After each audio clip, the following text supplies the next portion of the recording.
Welcome to the Croc Podcast. 10, 9, 8, 7, 6, 5, 4, 3, 2, 1. Here is your host, Dr. E. Howdy, Croc Nation. Dr. Tommy and Ellie here with you with another amazing Croc podcast. Joining me, my partner in crime, my bestie, my spiritual warrior, best friend, Angel Santana. Have faith, let it begin.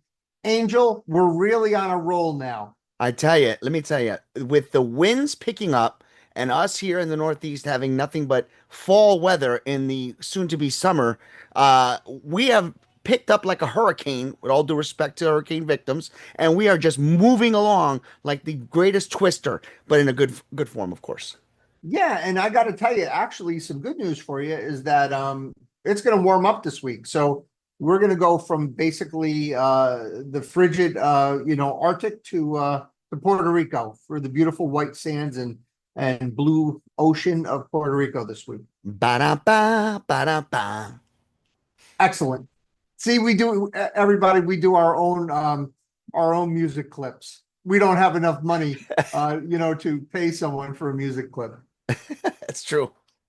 So, Angel, I have a really great podcast tonight. It's going to be a tough one because it's a very, very profound podcast, and it deals with our staff and healthcare workers in general, and the actual trauma that they have to endure when they are taking care of sick people. And the first thing I asked myself when I was preparing for this podcast is, and I asked myself, and I wonder if you guys have ever asked yourself, what type of person would voluntarily sign up to take care of sick people, right? So that's the first question I asked. And then there are certain characteristics that come to mind, but they're very vague and they're not unique to other professions. But some of the words that come up to me are devotion, dedication, intelligence. These are people who are gifted with great talents. They're very caring. They're very giving. They're selfless. They're compassionate, and they're empathetic. So you have to have all of these characteristics to be a healer. And these are all true. But this list is incomplete. And I hope by the end of this podcast, I answer the question of who are the type of people that actually go into healthcare. In addition, the road to becoming a healer is far from easy. So just getting into school, I've told everybody on the podcast how so many prayers and so many sleepless nights went into my acceptance, to an American medical school, which was, to me, miraculous. And then the schooling itself is brutal, and the training is even more brutal. And so, again, I ask everyone who would want to do this, right? That's the first question that I ask. And then I thought, becoming a healthcare worker is a dream. It's a vision. It's a desire that haunts the reveries of those who are interested in doing this type of life. And it starts very early in our life. And we know it's there. We know that there's this desire. And sometimes this desire could be fed by some influences or a family member who's a healer. Sometimes there's a pivotal experience, like a family member gets cancer and you watch your loved one die, and then you're devoted to then trying to cure cancer. But at the deepest level, we still can't explain why it is this. Who are these people and why do they choose to go into healthcare? It's a true calling. It's a legitimate and genuine obsession to help others who are in pain and who are in crisis. And it's like, the way I thought of it, Angel, it's like a brilliant, blinding light that guides us and protects us through the bleakest hours and the most unspeakable horrors that we have to see, and you guys have to endure.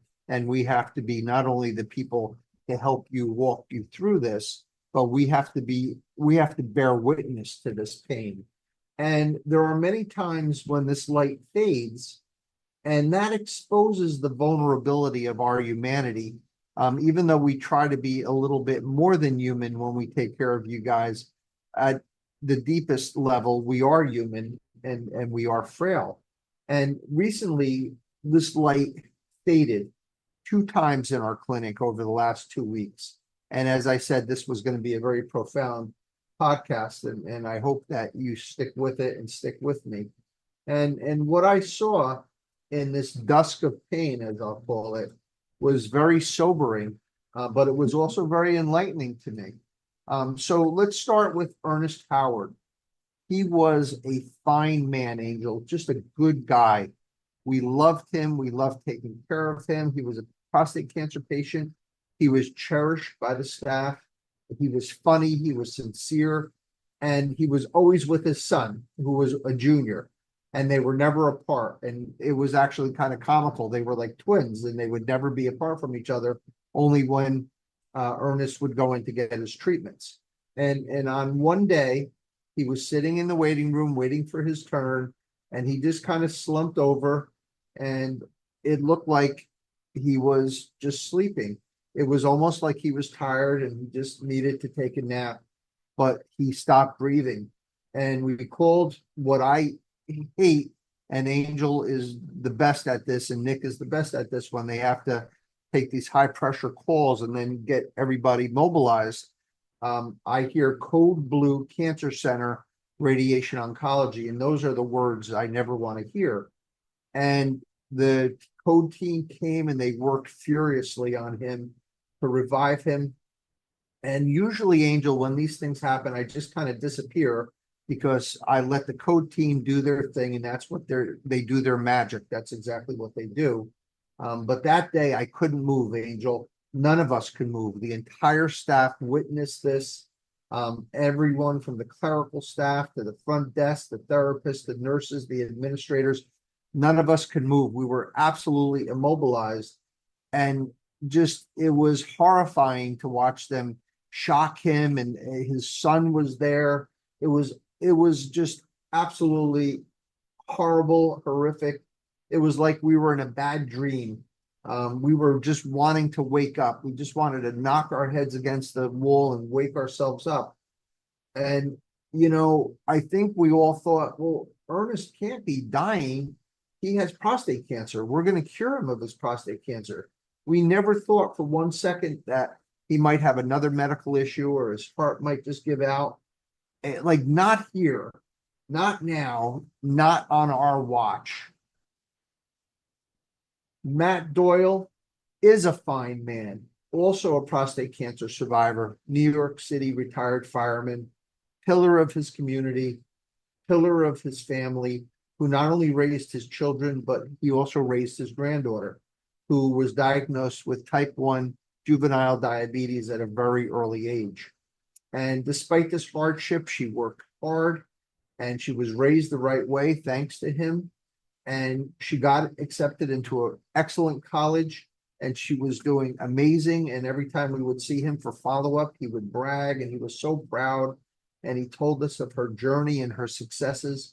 And then one night, due to some stupid glitch in her insulin pump, she just never woke up and was never given the chance to fulfill her potential or to achieve her destiny. And as different as these two stories are, there was a commonality, Angel, that was nuclear in its power. It was so powerful to see how the staff reacted to these two tragedies. And at both of these moments in our department, and again, over a 2-week period of time, that brilliant and blinding light of our healthcare directive dimmed and was almost extinguished. And instead of the usual fiery and focused eyes that I see in my team, I saw their eyes turn into hollow voids of horror, of despair. They were so shocked, they couldn't even cry, and they were too confused to even process this information.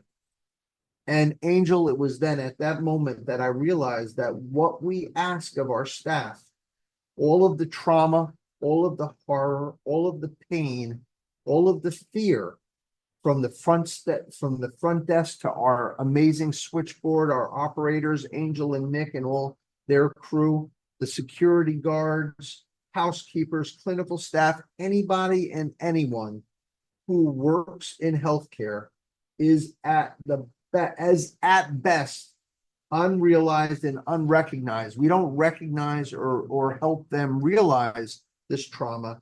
And at worst, we cause this trauma. It's almost inhumane what we do to our staff. And no matter how much our training tries to de-amplify our humanity, or to construct us into robots, or try to deaden our feelings, we should never forget that our staff are flesh and blood, caring and special people.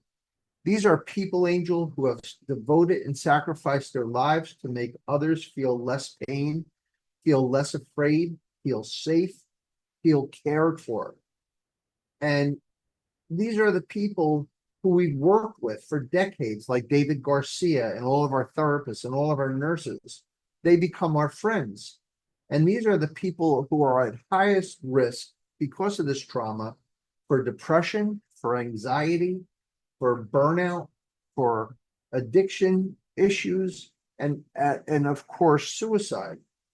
And I have a question for all of our healthcare leaders. Does your staff know that you appreciate them? Do they know that you are aware of what you are asking them? Because that brilliant and blinding light, that beacon of hope, that signal of professional reinforcement needs to come from you. You can't wait for that light to appear. You can't let that light go out. You need to be that light, especially during the times when the light is at the highest risk of becoming extinct. Being that light, though, is not about buying lunch or a passing thank you for your hard work or a field trip. And all of these things are good and even great. And we've done some podcasts on how to appreciate our staff. But being that light is deeper, Angel. It's about as deep as you can go in our human journey. It's an appreciation and recognition at the level of our souls, an appreciation of how your staff endures trauma day in and day out, the long weeks, the longer years and decades. And Angel, believe it or not, this trauma is not only the bond that connects you to your staff, but ultimately it's the bond that connects us to our patients. And that is the missing piece once we started this podcast. It is this ability to share this trauma with our colleagues and with our patients that define who is the right person to take on that monumental task of taking care of the sick. Angel Santana, your thoughts? Well, listening to this, and being the 911 switchboard operator, it brought me back to my first day on the job. And, when you sign up to do a job, you do the job because you love helping people. Unfortunately, not every day is filled with roses. Not every day the sun, is shining bright. You'll have those moments where you'll lose a patient. I'm not a doctor, I'm not medical, but I'm the one that puts those balls in motion. And when we lose a patient, we feel as if did we do it fast enough? What did we do wrong? And you know what? Find me any field. I challenge you to find any field that will automatically put themselves at fault first and question themselves, because they know that they're doing everything they can each and every day they clock in, uh, to make sure that people's lives are in good hands. So I say that, in the spiritual aspect, when a person is being called home, it's not the end. It really is the beginning. Unfortunately for us on Earth, we have to wait to meet again, but we will all meet again. Yeah, no, I appreciate that. And I really think it's important for us to, it's uncomfortable to talk about this, but it's important that you know that all the people that you're rubbing elbows with are very special, that they would not be rubbing elbows with you as a healer unless they were that particular person that could handle this. But with that being said, you need to know as a leader in healthcare the trauma that you do expect your people to have to and Angel, it starts with, the switchboard, and it's every single person that works in healthcare. So I don't want to make this about doctors or nurses, physical therapists or speech therapists or nutritionists. I mean, it's about everybody that works in healthcare.